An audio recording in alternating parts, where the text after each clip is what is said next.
So how will we progress? Because this is actually a very wonderful exercise. Like I've had pretty beefy people, like athletes, do this drill, the wall press, and it can be very challenging. So we're building context without weight to begin with, but then we can progress it to a standing wall press, half kneeling wall press, and we can certainly add weight. So kneel back. Let's go tall kneeling again. Both positions. Yep. So you're gonna push into the wall, make a fist. Okay. Glutes are on, abs are on. Okay. And we tested the right side. So now what I'm going to have him do is he's going to release, and I'm just going to hand him a kettlebell. And I'm even going to be mean and start bottoms up. Okay. And he's got to grip it. He's got to own. His shoulder blade is adhered. He's not winging off at all. And this could be an exercise. So now he's just going to press it. And can he maintain that congruency? And now we might have a little work to do as far as his ability to get a little bit more overhead. But that's what the rest of the day is for as well. But can we see how this could be an actual exercise? And it doesn't have to be a bottoms up kettlebell. It could be a dumbbell. It could be holding the kettlebell in the proper way. Okay? But does that feel pretty challenging? Oh, yeah. Yeah. And now we can progress that to half kneeling, progress it to standing, and then progress it to where there is no wall press, of course. And again, it's a very useful exercise. So the drill, the screen becomes the exercise. And does that feel like training to people? That would feel much more like training than me having somebody do positional breathing drills in like 17 different positions for 10 minutes. Like this is training. And I think people get more in tune with this and more excited to do this than a laundry list of corrective exercises, okay? Another progression we can do would just be standard push-ups. So if we have Justin just show me your push-up really quick if you don't mind. Because I actually like push-up just from a general assessment standpoint. Yeah, feel free to walk around. And we're just going to see what Justin's push-up looks like. Good. Nice. And let's do one more. I see some little improvement we can do. Okay? So when we talk about the push-up, what am I looking at, or what am I looking for when I'm watching somebody do a push-up? What am I assessing? Yeah. So big time, I'm looking at the ability to protract and retract the shoulder blades. Are they actually moving, particularly into protraction, which we're going to work on with Justin in a second. What else am I looking for? Head posture. Yep. Can they own that? What else? Trunk position. So we can see that the push-up, I glean a lot of information from doing a push-up.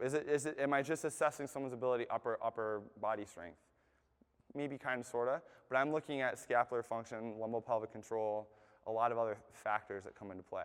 And it is quite telling when I get professional athletes that come in that have a hard time doing a good push-up. It's actually kind of rare for someone to come in on day one and be able to do like a very good, clean push-up. Well, what do you mean? What's this guy talking about? And I look at it and it's like, my eyes start bleeding. I'm like, how are you getting paid to do what you do? Like, I mean, obviously, it's like this is really weird. So with Justin, however, let's tune into what the shoulder blades are doing.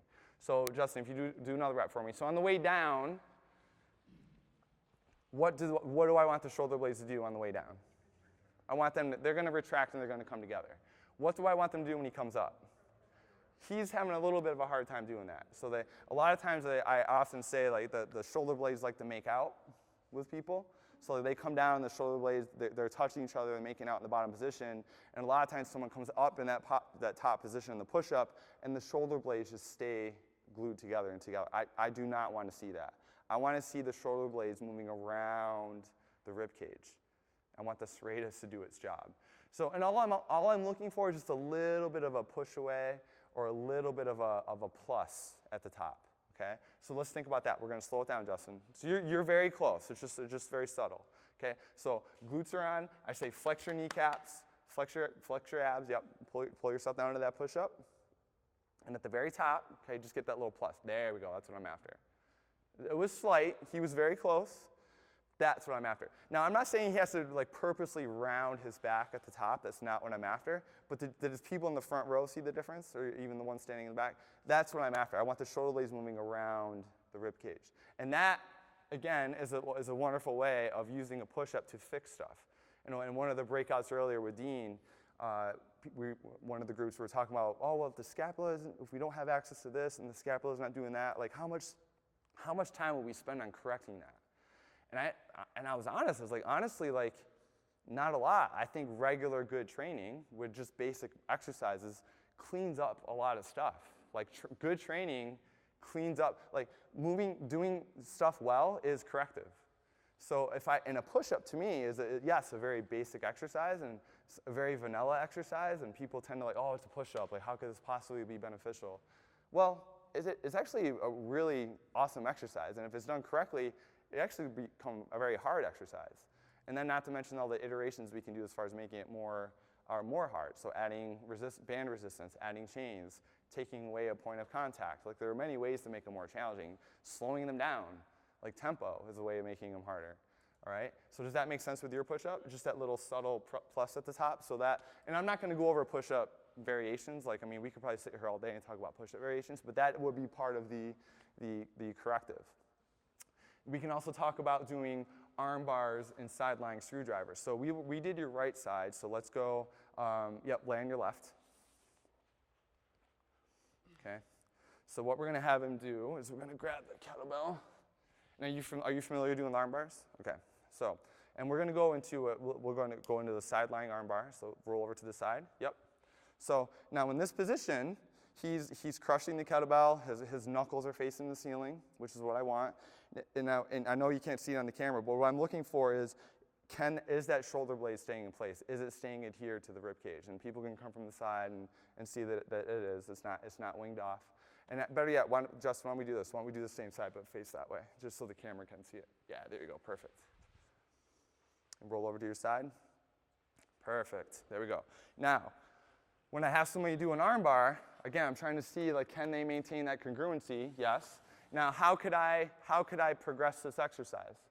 I mean, certainly I can have him do his breathing. He can come back into a supine position, do it again, and then that is an exercise. But how could I progress the side-lying arm bar?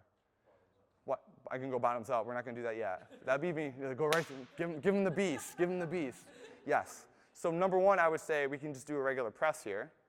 So yep, bring it down, and he presses up. And then again, I'm making sure that he's not getting over-dominant in that upper trap. I'm making sure that when he is holding this position, that humeral, that he's not getting anterior glide on that humerus. I want to make sure he's not hanging out on his bicep tendon, right? And then he's going to do a couple reps there, so we can do an arm bar press. And then we can do a screwdriver, which is, I think, what you were alluding to. So I can have him stand here in this position, scapular stability.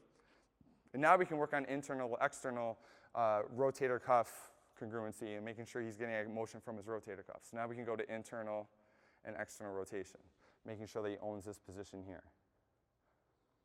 So it's kind of like fake overhead pressing too. So if someone doesn't really have access to a lot of shoulder flexion, I can still work plenty scapular stability, rotator cuff, and a lot of great things just by doing an arm bar press, arm bar screwdriver.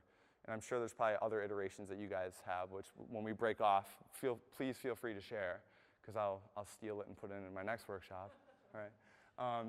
So then we can also do quadruped rock back. So let's take this kettlebell. Yep. And Justin, I want you to go into the quadruped position. So on your hands and knees on the floor. Great. Now, we'll talk about this a little bit tomorrow.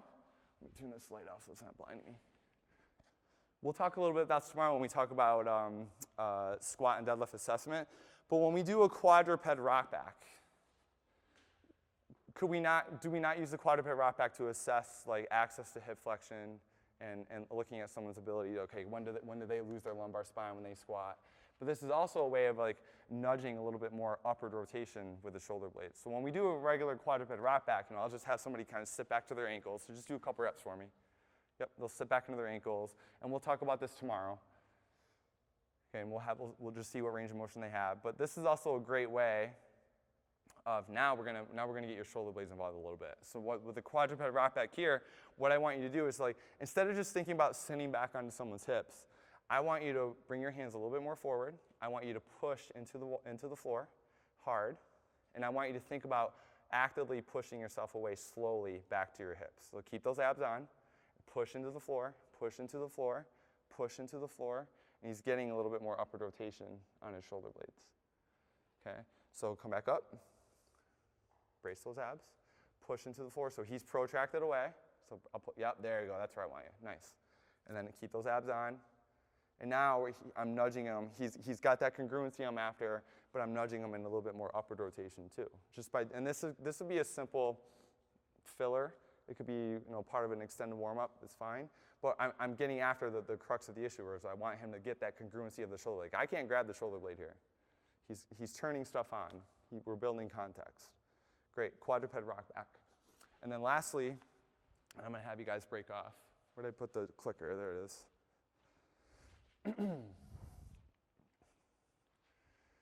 We can do chicken wings. So I'm going to have you lie on your stomach one more time. This is one I got from the guys at Champion, Mike and Dan.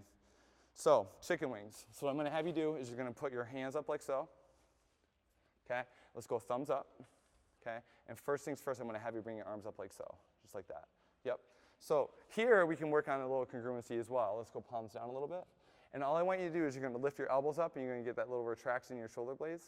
Yep. And we're working on a little retraction and we're working on that congruency as well. And come back down and so you bring your hands up too when you come up. So bring them up like that. So we can work on a little T-spine extension endurance, get a little bit of retraction, and again, work on that congruency of the shoulder blade adhering to the rib cage. Now to progress that would be level 1 of the chicken wing. To progress that, we just go up to like making a field goal sign, thumbs up, increasing the lever arm, and same thing. Glutes are on. Want to make sure he's not getting too much from his lumbar spine.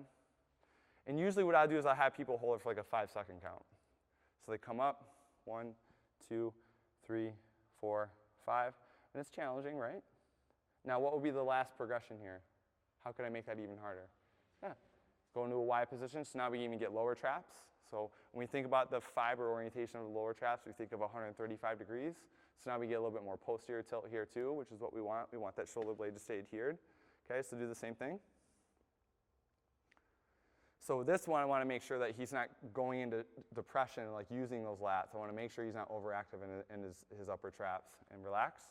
Because a lot of times you're going to have people want to, like those lats are going to be overactive and it's going to want to pull them down. So we want to make sure that they're not using those lats too much. So arms straight and do it one more time for us.